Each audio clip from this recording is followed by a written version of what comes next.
Всем привет, это канал Готовить Просто и я, Ольга Матвей. Сегодня будем готовить очень старый, всеми забытый рецепт, такие вафли с фаршем, жареные в кляре. У нас дома это называют ленивые беляши, потому что не нужно возиться с тестом. Я знаю, что некоторые их называют ленивые чебуреки. Тесто совершенно делать не надо, все намного быстрее, проще, а по вкусу, практически очень похоже. Конечно, это жирное блюдо, я очень много лет этого уже не готовила, мы уже и забыли про этот рецепт, но муж вспомнил, и готовлю ему, и заодно снимаем это видео.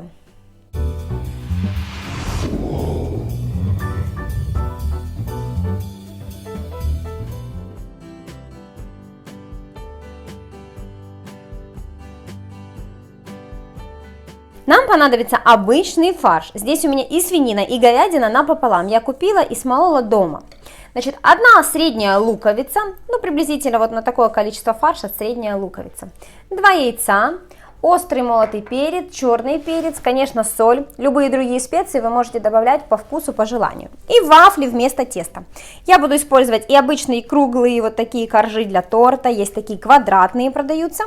И еще у нас продаются вот такие, я случайно увидела, решила купить, потому что так будет красиво, просто порционно.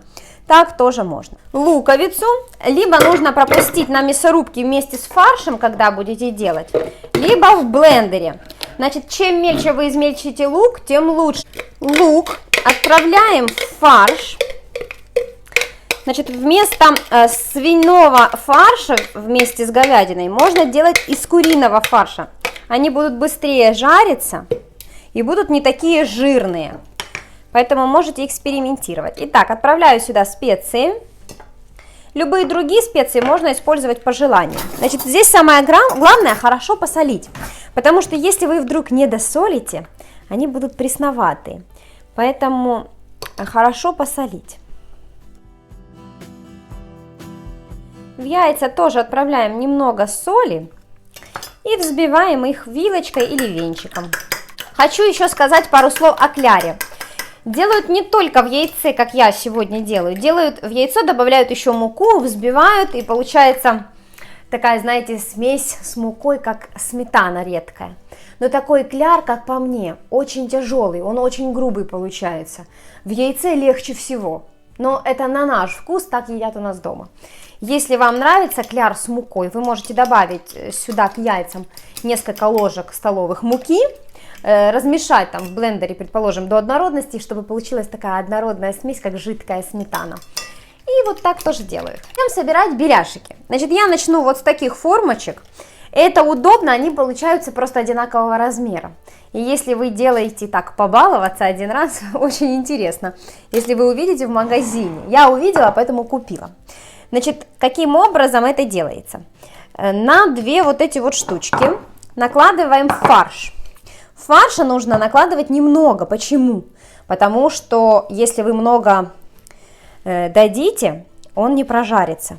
Поэтому тонким слоем вот так размазываем фарш. Хотя если вы делаете из куриного фарша, он очень быстро готовится, то можно и потолще.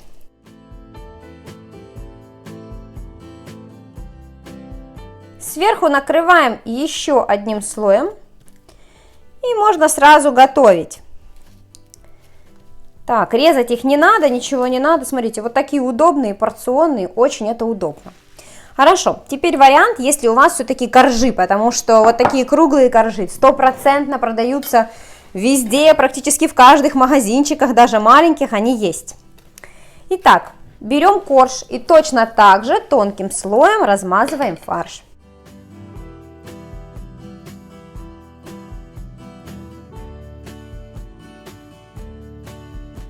Сверху накрываем вторым коржиком. И теперь такой момент. Так как вот эти порционные можно сразу жарить, они уже, видите, не нужно их резать, то вот это все дело нужно резать. И если вы начнете резать сразу, весь корж покрышится и поломается. Поэтому я обычно вот так вот делаю несколько таких вот заготовок и оставляю минут на 15, чтобы от самого фарша немного начал подмокать сам вафельный вот этот корж, иначе он может плохо порезаться. В этом плане, мне кажется, вот эти порционные намного быстрее, не надо ничего ждать, и они точно получаются идеально красивые. Хорошо, я оставлю минут на 10-15, чтобы корж подмок. Через 10 минут корж стал более мягким, видите, вот такой он полежал и стал мягким. Теперь его нужно разрезать. Сначала я разрезаю на 3 части, приблизительно вот так. Так, теперь переворачиваем и режем вдоль. Так, я нарезаю вот такими ломтиками, но вы можете нарезать как угодно. Я знаю, что режут даже вот такими треугольничками от торта. То есть берут вот эту вот сам круг и вот так вот нарезают треугольниками, как торт. И тоже так жарят, и получается вкусно и хорошо. Из 2 вот таких собранных коржиков, фаршированных, видите, получилось вот столько много. В принципе, выходит их достаточно много. Пахнут они уже сейчас беляшами. Ну вот правда, ну как беляши пахнут. Ну вот ничем не отличается. И мне кажется, что даже вот так вот лучше делать, потому что беляши, они же с дрожжевого теста. А так намного быстрее, все раз-два и готово. Наливаем масло в сковородку, но слишком много не наливайте. И ставим разогреваться. Жарить нужно на маленьком огне или чуть меньше, чем средний. Иначе они сгорят, кляр сгорит, а мясо внутри не прожарится, потому что это все-таки здесь свинина с говядиной. Поэтому я делаю маленький огонь, просто чуть дольше с каждой стороны, где-то минутки по 3-4 с каждой стороны до золотистого цвета. Хорошо, сейчас масло разогреется, и я буду окунать в кляр. Берем готовые коржики, окунаем в яйцо. В яйцо можно добавить и перчики, любые специи. Вот так. И закладываем в масло. Конечно, вот с такими заготовками намного быстрее, не нужно ждать, чтобы их порезать. Но тут знаете какой момент? Вы не всегда можете в магазине их найти. А вот такие вот коржи вафельные есть всегда. Теперь переворачиваем. Видите, они с другой стороны уже подзолотились. Такие маленькие мини-котлетки. Посмотрите, они даже немножко так поднимаются, немножко, когда жарятся.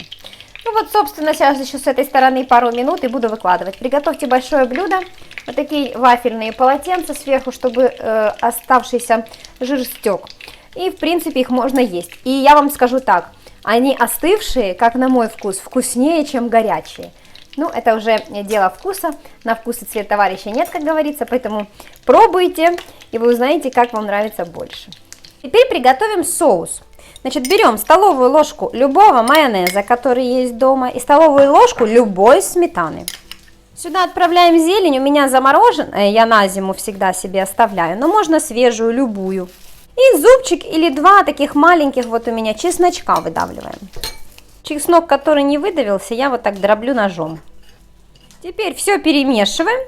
И вот такая заправка готова. Очень вкусно получается. Кто не любит сметану с майонезом, такое сочетание, делайте только с майонезом.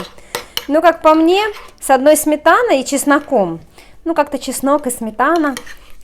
Может быть, не всем понравится такое сочетание. А когда немного майонеза есть, очень вкусно. Когда все дожарили, первые уже, конечно, остыли. Мой Димочка уже несколько штук умял. Вот такие они симпатичные, красивые, золотистые, по вкусу, как реально, ну, очень похожи на беляши. Вот такой формы квадратной, которую мы резали с вами. Соус рядом стоит очень вкусный. Давайте сейчас разрежем, вы посмотрите, какие они в разрезе. Я их, конечно же, руками, но так разрежу, чтобы вы увидели. Посмотрите, все прожаренное. Давайте я сниму один коржик, чтобы вы увидели. Вот так это выглядит. Очень маленький слой мяса, и за счет этого очень быстро прожаривается. С курицей будет не так сочно. Поэтому я всегда беру говядину напополам со свининой. Так нам нравится больше всего. Ну, в общем, макается это все дело в соус, и вот так естся. Пробуем, да? Пробуй. Я, если честно, я уже съел очень их много. Они кушаются как семечки. Вроде как бы из фарша, но просто обалденная вещь. А ну давай я так вот подержу. Так, давай, вот на вот этот. Оп, очень вкусная заправка. Вкусно. Попробуйте. Именно вот майонез вместе со сметаной. Вкусно, потому что оно получается как бы между и беляшек, и между котлеткой. Ну, просто очень вкусно, да. И нежно такой вкус. Да, и ешьте холодными. Так по мне, вот оно вкуснее. Так и так вкусно. Очень вкусно. Ну, описывай. Описывать. Вкусное блюдо, оно нежное, сочное как беляш. Похоже на беляши, да, очень похоже. Да. может быть, чуть-чуть жирноватый, но я бы не сказал, что сильно жирное. Ну, как котлеты. Как обычный беляш, вообще. И главное, что оно просто делается. Очень быстро делается. Раз-два, нажарил их большую кучу, все наели, все довольны. Я очень всем рекомендую. Поэтому сделать. пробуйте. Да. Хорошо, спасибо, что сегодня были с нами. Подписывайтесь на канал, ставьте лайки, делитесь этим видео. Обязательно приготовьте, напишите комменты и пока. Пока-пока.